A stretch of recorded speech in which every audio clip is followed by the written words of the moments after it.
This episode was pre-recorded as part of a live continuing education webinar. On-demand CEUs are still available for this presentation through all CEUs.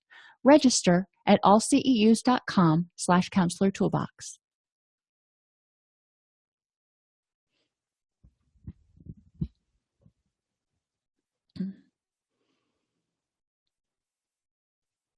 I'd like to welcome everybody to today's class, 50 Mindful Steps to Self-Esteem. The book was written by Janetti Marotta, and obviously I am just presenting information found in the book.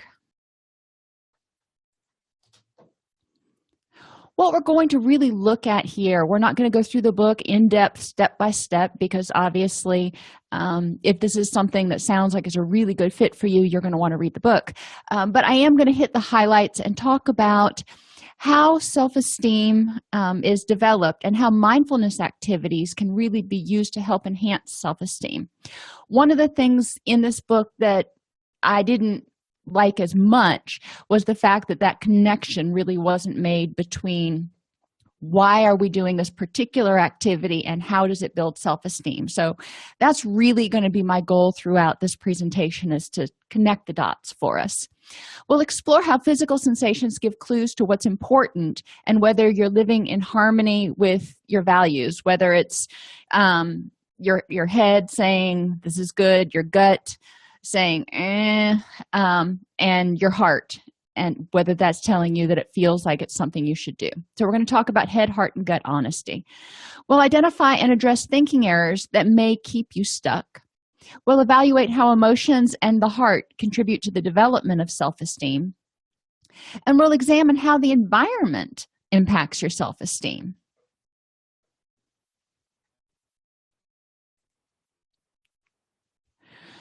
So with the nature of self-esteem, what is it? How you feel about yourself is in contrast to who you think you should be, is really what we talk about when we're talking about self-esteem. So it's sort of a loosey-goosey concept, if you will. It's not something you're going to find in the DSM.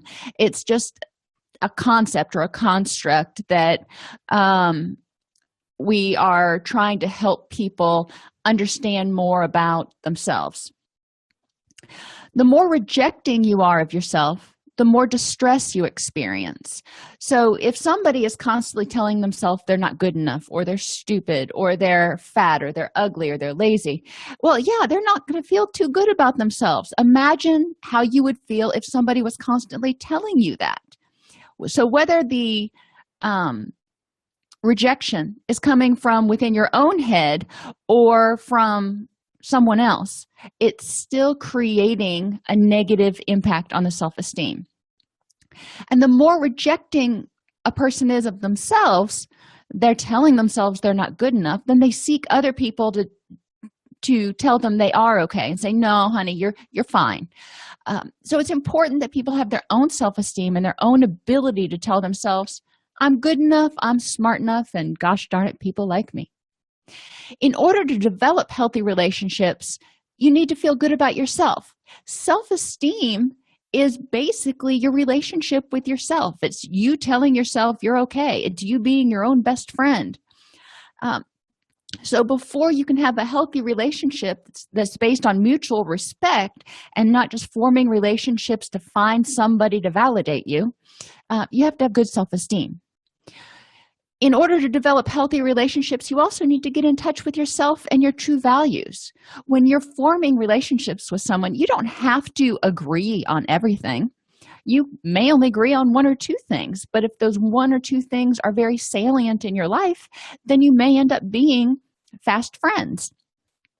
So understanding what's important to you, because, like attracts like. We're not like magnets. We like to be around people who share similar values and similar interests. And we also need to choose actions that are in harmony with our true self. So if we're doing things that really don't fit our personality, maybe if I think back when I was in college, for a little while I was in a sorority, and that just isn't who I am. I'm not somebody who goes out to parties 4 nights a week. I am not somebody who is exceedingly social all the time. that's just not my temperament. That's not who I am. So choosing actions that are in harmony with myself ended up meaning leaving the sorority, not because it was a bad thing. It just wasn't for me. But if I should have stayed in that, or if I would have stayed in that situation, then I would have been kind of going against my own internal tendencies, and I would have always been sort of fighting myself. And self-esteem means feeling okay about who you are, the way you are, without having to fight yourself. So where does mindfulness fit in here?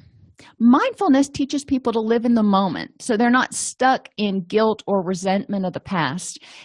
Things have happened in the past, and a lot of my clients will, when they present for treatment, whether it's for depression or anxiety or anger or addiction, I can't remember a client, and I'm sure it may have happened at some point or another, but I can't remember a client who's ever gotten to the point of presenting for treatment who had just a rockin' self-esteem. Generally there were some self-esteem issues going on there, whether they had developed over time or whether the person really had never had a strong self-esteem. It didn't really matter. When they were in my office, their self-esteem was pretty low. So helping them focus on the fact that you felt that way back then. That's how you felt, not going to take that away from you. Let's talk about how you're feeling right now.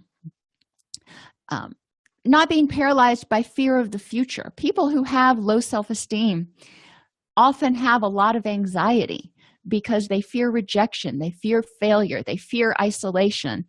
So anything that changes may cause them to have a lot of high anxiety. So mindfulness helps them learn to put one foot in front of the other, focus on how they're feeling at the moment, and realize that they can tolerate a little bit of ambiguity. They can tolerate forward movement.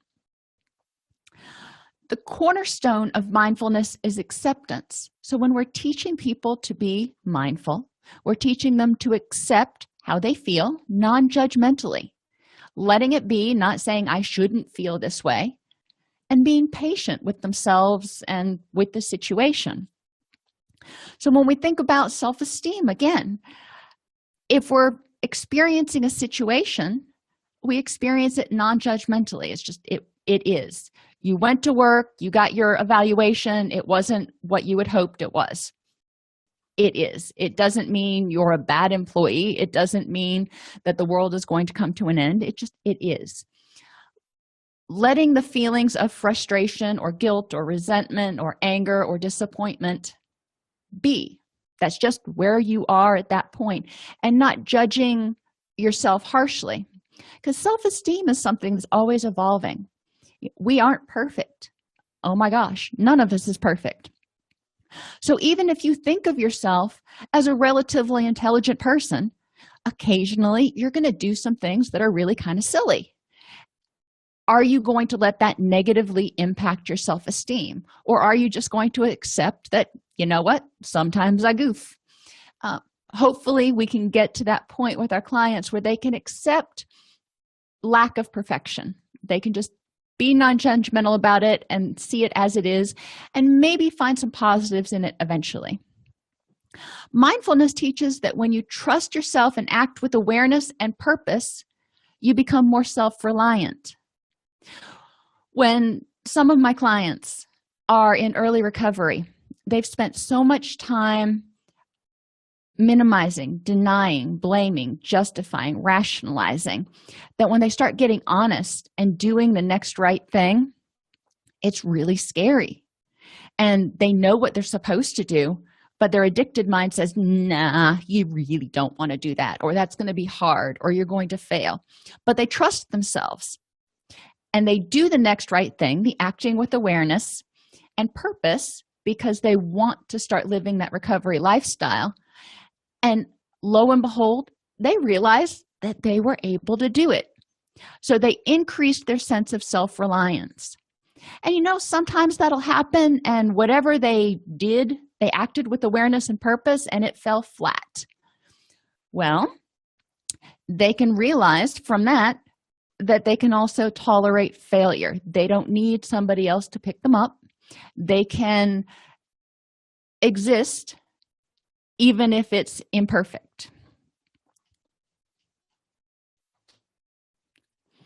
So let's switch gears a little bit to mindlessness and talk about how that impacts self-esteem.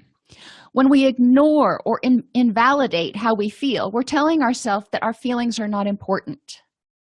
Think about how that would make you feel if your significant other or your best friend came up to you and said, "You know what? I don't really care how you feel," and went on about their business. It would impact your self-esteem a little bit. It would hurt. It would say, "Really? You don't care about me enough to pay attention to how I feel." Now, as a therapist, I'm going to say, if your best friend came up and said that to you, that probably means there's something going on with him or her. But when you're saying that to yourself, you got to say, all right, if I'm constantly ignoring and invalidating how I feel, then I'm telling myself I'm wrong or I'm not justified. So moving from that, how can I start paying attention and validating how I feel? One of the things that we talk about in mindfulness is just accepting that you feel the way you feel. It's not good or not bad, but once you acknowledge it, then you can do something about it. Mindlessness also encourages us to fail to integrate feelings, thoughts, sensations, and urges. How many times, and I think we're all guilty of it, have you had a feeling and you didn't even really notice the feeling? You just went to a drop back behavior to sort of numb it. I'm guilty of stress eating. And occasionally I will, be wandering around in the kitchen and just randomly eating. And my husband will be like, "What's wrong? You're stress eating. You need to go out into the garden or do something because you're going to be miserable later." And he knows. After 20 years, he knows. But it's important to be mindful of how you're feeling. So when we talk about mindful eating, for example, we talk about paying attention to why you're eating. Before you eat, say, okay, am I hungry or am I stressed? But mindlessness causes us to just basically stuff our feelings or ignore them.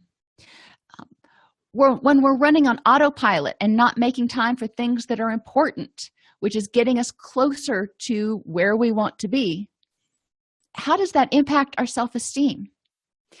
After, a day or two, it's not probably a huge big deal. But at the end of a week or a month, when you look back and go, well, I really wanted to get all this other stuff accomplished that was important to me, but I never found time for it. I just kind of got up, went to work, came home, took a shower, went to bed, repeat. So when we're running on autopilot, we're forgetting the things that are important, that we are assigning meaning to. Another impact of mindlessness on self-esteem is blindly adopting mainstream messages of who we are and what we should be, which may not be in harmony of who we really want to be. If we think back into the 70s, I think it was, when I was little, and they wanted to have everything gender neutral, because they didn't want to communicate messages to children about what they should like or what they should play with. Today, there is so much mainstream media between Snapchat and Instagram and Facebook and Google and television, and I could go on and on. We are bombarded by messages telling us what we should wear, what we should look like, what our thoughts should be, what our opinions should be. And if we follow those blindly without checking in and going, is this something that's important to me? And or is this how I really feel about it? We can get caught up and then look back later and not feel so good about some of our choices. We can also adopt mainstream messages that are not achievable or realistic. One of the things that always flabbergasts me is the models that are used in some of the fitness magazines that are stick thin. The camera adds some weight and they look stick thin in there. I'm like, there is no way she is running 25 miles a day because she's just so thin. She doesn't have the musculature to sort of support that. But if that message is coming from the advertiser, coming from the media, saying, you need to look like this. If you are going to be considered fit, you need to have this body type. That may not be achievable or realistic for the majority of people. So what does that do to their self-esteem if they keep trying to achieve that goal and not meeting it? Mindfulness will encourage us to look at how we feel and validate ourselves, telling us it's okay to feel this way. Integrate feelings, thoughts, sensations, and urges so we don't act just randomly. We're actually paying attention to what is motivating or supporting our feelings, thoughts, sensations, and urges. And we're adopting messages and values that are consistent with who we want to be. Breathing in the body. Breathing is one of the first techniques in mindfulness that we can teach to just about anybody. And it's can be challenging with certain groups, but depending on how you present it, it can be, a relatively easy activity to do. By developing mindfulness and self-awareness, you can quiet your thoughts. Our constant noise in our head, I've got to do this, I've got to do that, oh, I shouldn't forget this, I need to remember to call that person. It often prohibits us from addressing the underlying issues of any emotional turmoil. There's just constantly chatter. So life becomes focused on just treading water. You're not dealing with any of the underlying issues. You're just trying not to drown in the day-to-day activities. So forward goals are exchanged for just surviving. Then when you look back over, like I said, when you look back over 2 months, 3 months, a year, and you had all these goals that you wanted to accomplish and you accomplished none of them, what happens to the self-esteem? By making contact with the present moment, you can find your strength, learn to grow, and choose how you wish to respond. So what does breathing have to do with all this? Well, the first thing you do when you're born is breathe and then cry. But it's one of our most primal basic instincts. When we breathe slowly, our heart rate slows down. When we breathe rapidly, our heart rate speeds up. When we breathe slowly, not only are we slowing down our heart rate, but we're also sending out the relaxation response to the body, which helps quiet the chatter. One of the activities is just taking a deep, full breath. Abdominal breathing signals the brain to slow down and relax. She calls it the rest and digest. By simply paying attention to your breath, you can often cause it to slow down. If I'm running or right after I finish running, I intentionally pay attention to slowing my breath down. When you go on a diet and you start paying attention and completing a food diary, and you're paying attention to how much you're eating, for most people, they automatically cut down on how much they're eating. When we start paying attention, things kind of slow down. Another activity she has in there is called feeling the loving touch, which is the breath. Life begins and ends with breath. Breathing helps relax the body and move the chi around. And it wasn't really discussed a lot in the book as far as moving chi, but remembering that our energy comes from getting this oxygen throughout our body to the organs, to the muscles, to everything else. As we breathe, when we breathe deeply, it gets more oxygen in there. It helps us relax and helps the oxygen gets to where it needs to be. In order to encourage people to stay in touch with their breathing, a lot of Americans tend to breathe poorly. We breathe shallowly and through our chest because we're stressed. We're clenching our teeth. We're tightening our back muscles. We're just like little stress balls. So if you put visual and auditory breathing reminders around, it will help you stop and take a breath and get that relaxation response periodically throughout the day. I have a activity monitor, and it goes off periodically, reminding me that I haven't moved often enough. But I also use that activity reminder to remind me to take a deep breath or three before I get up and start moving around, and then I usually take another couple when I'm sitting back down again. That's an auditory reminder for me because I tend to habituate to visual reminders. I'll see it for the first 2 or 3 days, and then I'll just totally not even notice it's there anymore. In and out. Inhale and take in positive affirmations. Exhale and let go of the stress and negativity. Now, this sounds pretty easy to do. When you're working with adolescents or you're working with people with cognitive disabilities, you may need to break it down a little bit less abstractly. Have them list a bunch of different positive affirmations. One of my favorite is Hakuna Matata. So we'll put that up on the board and we'll start listing different positive affirmations. And it's amazing how many of them actually come from Disney movies, but I digress.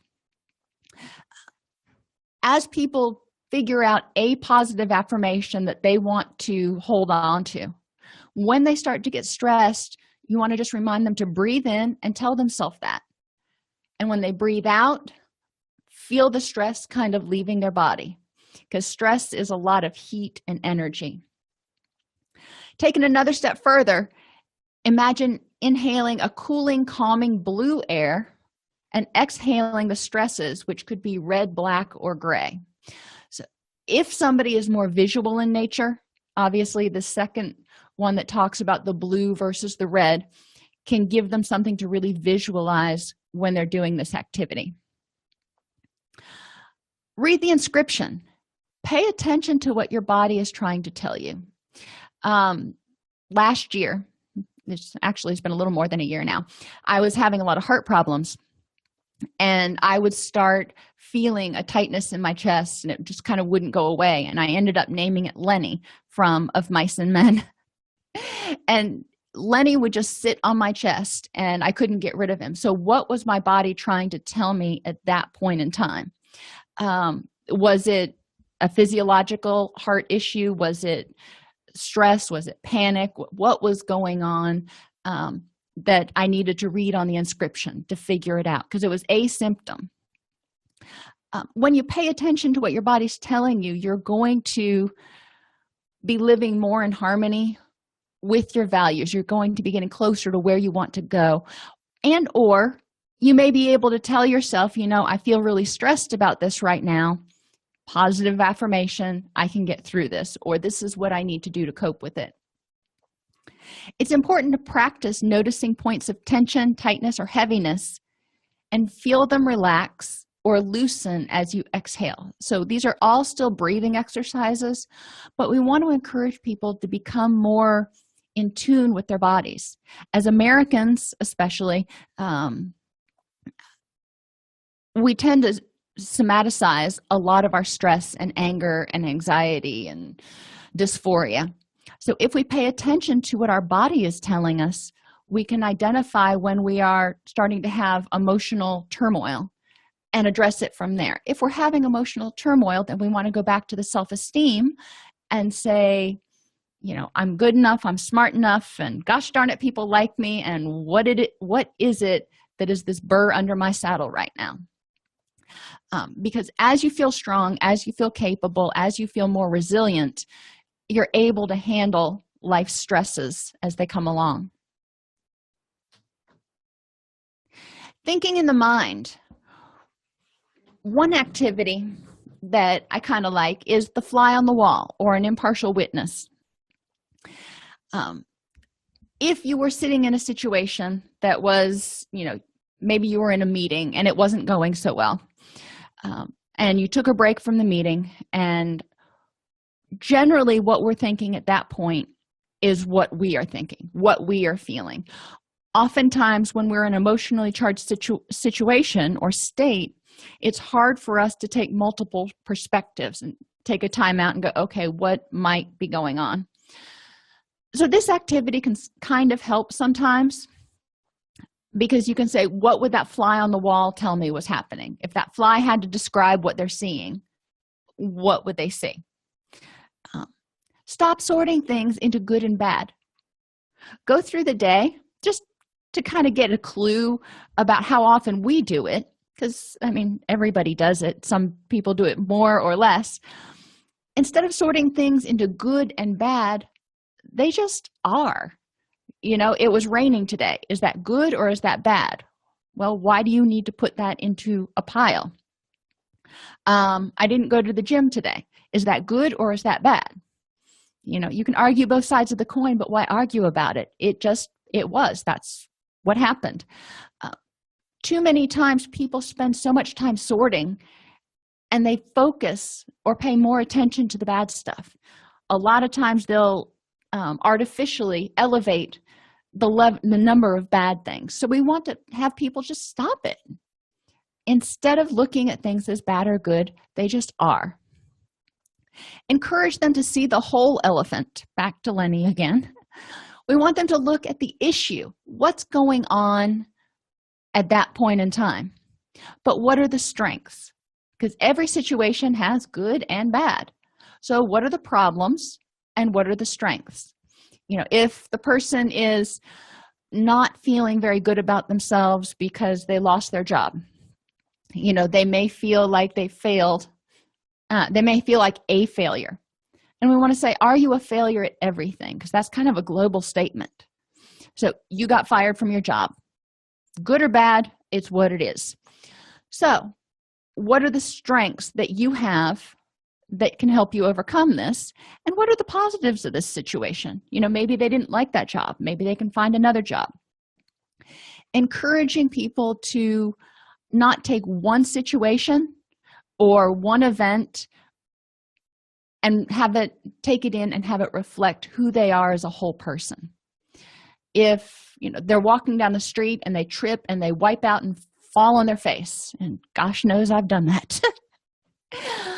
I am not the most graceful person in the world, but does that mean I am a complete klutz? No.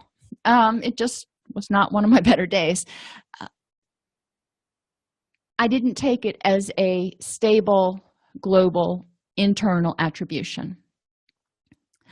Spin the wheel of paradox. What is the opposite? If you're feeling like something is going against you, then encourage yourself to look for all the positives in it. So maybe you hate your job, and because obviously if you loved your job, you wouldn't be trying to have an intervention. But if you hated your job, it's like, okay, I really hate my job. I don't want to go to work today. Let's spin the wheel of paradox and say, what are the positives I can get out of this? Why are we looking for positives, and what does that have to do with self-esteem? Because as we find successes, as we find peace, we will feel more confident in our own abilities to handle distress.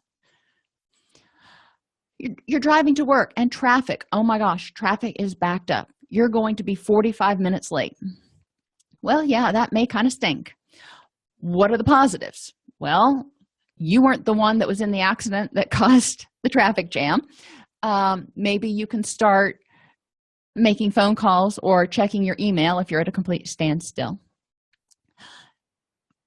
Finding both sides is basically where thinking in the mind comes. And in one of our prior classes, we talked about walking the middle ground and finding where both things can happen. Yes, we can be in a traffic jam and it can really suck, but we can also make use of that time doing other things.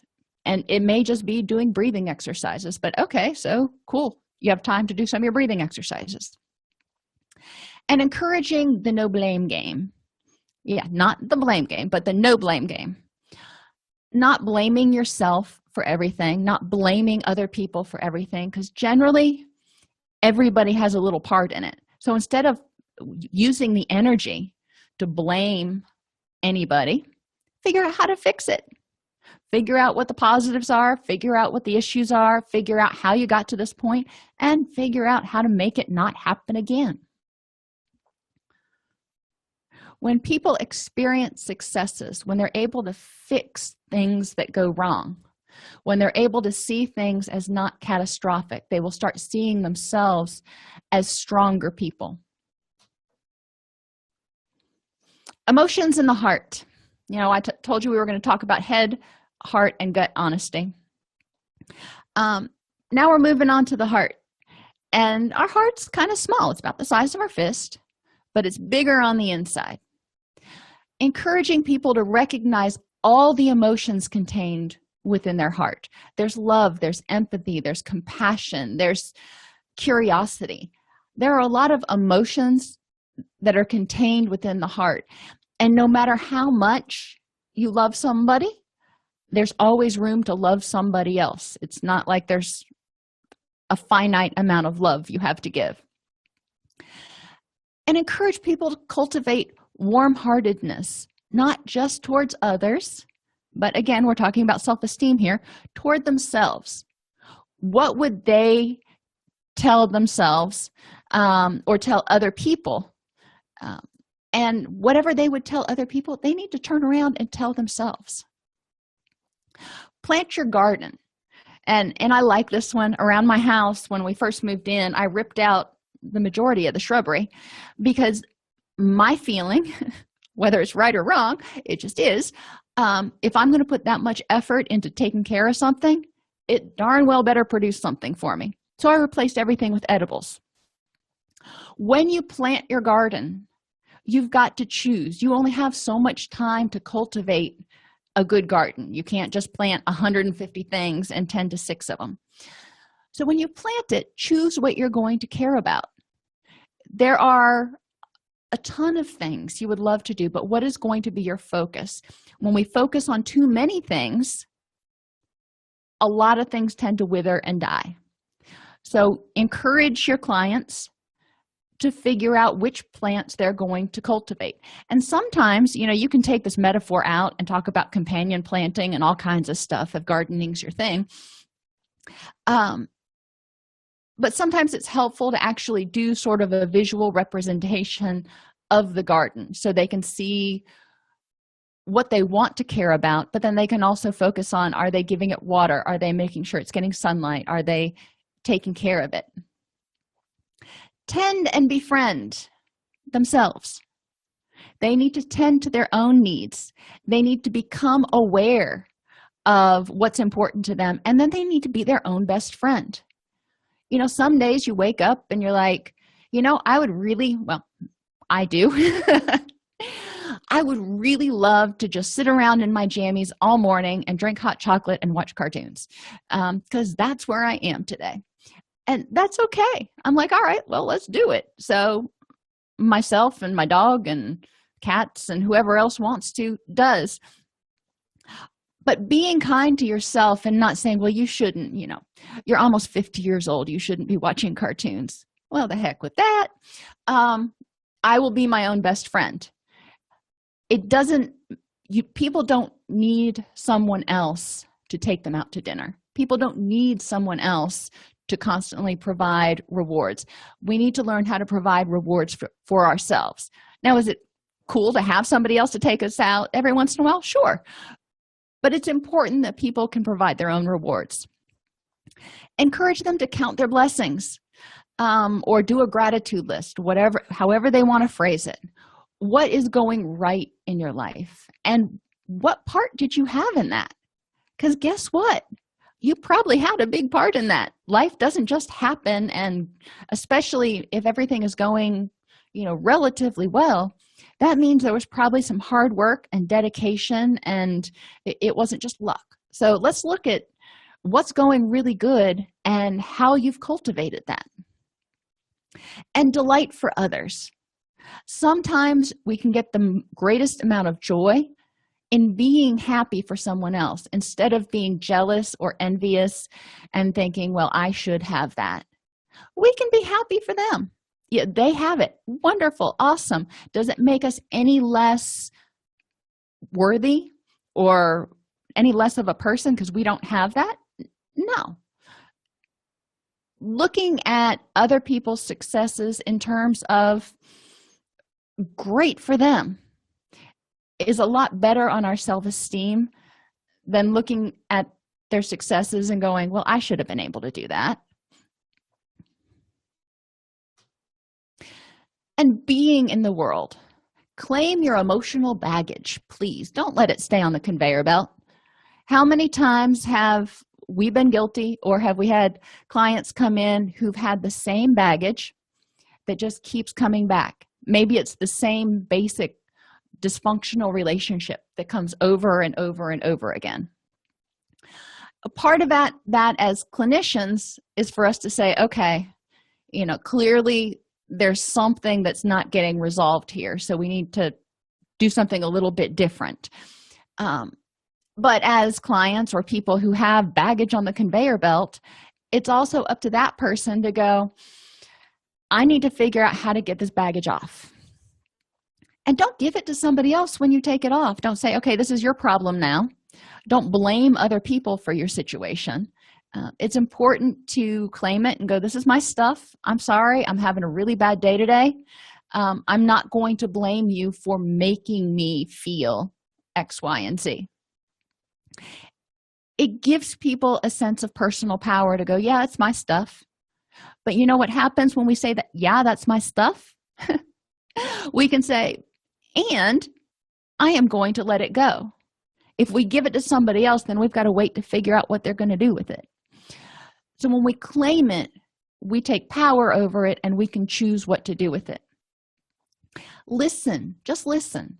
Listen to hear and understand, but that means listen to yourself as well as others. We talk a lot in counseling about how we spend too much time talking and not enough time listening. When the other person's talking, we're already formulating our response. Well, that's true for ourselves too. So we need to stop and be quiet and tell ourselves to just hush and listen to what is it we need and what is it we want. That also means silencing, going back to the very beginning, silencing all that chatter. You've got to get up and make dinner. You've got to do laundry. You've got to do this. You've got to make sure this gets, hush all that so you can listen to yourself. It's kind of like the difference between trying to have a conversation in a noisy restaurant versus on a park bench. We need to be in the world on the park bench. Speak with compassion to yourself and others. Try to take the compassionate viewpoint of what's going on with that person right now that might be contributing to them feeling angry, feeling hostile, feeling down, being just grumpy. Went to get chicken feed at the feed store the other day, and the young man who was at the desk is usually just all kinds of bubbly and all about customer service, and he was so flat that day. And I didn't take it personally because we all have bad days, but I felt that it was important to go the extra mile to make sure that I smiled and spoke with compassion, because he was clearly having a bad day. But we need to do that with ourselves. When we're having a bad day, say, you know what? I'm just going to do what I can do today and be okay with that. I love this next activity. Write your job description. What is your job description for being you? What are your goals and what are your duties? At work, every year we write our job goals and whatever else in our performance plan. I don't remember what I used to call it when I was supervising people. And then at the end of the year, you had a performance evaluation based on the goals that you set forth and the duties you were expected to accomplish. So why don't you sit down and write those out and figure out what's important to you to get a good job evaluation on being you. This is the time when, as you start writing it down, you start realizing, maybe I'm putting too many goals here. Maybe I'm putting too many duties here. I wouldn't do this if it were my actual job because I know there's no way I can accomplish it. Once you start writing it down and seeing it visually, you're like, yeah, maybe I'm being a little too demanding. So writing your job description is an excellent activity. And adolescents tend to do this pretty well too. They haven't had as much experience with performance appraisals and things like that, but they can get an idea about how to write a job description, especially if you give them a template.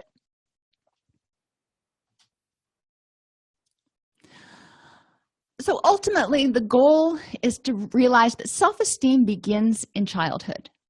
And we want to start teaching children to be mindful. We want to teach them to stay in contact with how they're feeling and learn how to calm their breath from the very early age. When they start feeling all hyped up, when they start feeling tense, help them figure out how to diffuse that.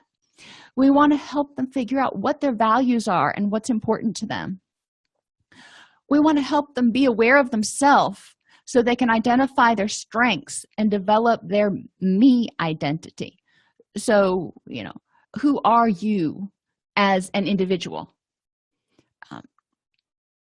In our society, we tend to want to be part of a group. We want to be interdependent, and that's great. But interdependent does not mean having the same identity as everybody else. We're not the Borg. Interdependent means taking our own individual identities and strengths and combining them to make sort of a greater good. Part of self-esteem development includes values identification, and this can start early. We can talk about honesty. We can talk about compassion. We can talk about trustworthiness. Kids get that. They know some of the basic values, and they can start learning why those are important and making decisions about some of the other ones, about what's important in their life. What do they see as an important value? We can help them start separating their wants versus their needs. A need is something that's going to keep their body, mind, and spirit going. A want is something that, they may really want in their heart, like a new bike for Christmas, but is it something that they need? And we can also start helping them address those cognitive distortions, the all or none thinking. We can start helping them address the sorting into the good or bad piles and learn how to accept that some things just are. And we can encourage them to be aware of sensations, feelings, and thoughts. Why? Because it helps choose behaviors which are in unison with your values. Not all of us notice sensations first. Not all of us notice feelings first, and not all of us notice thoughts first. That depends on you.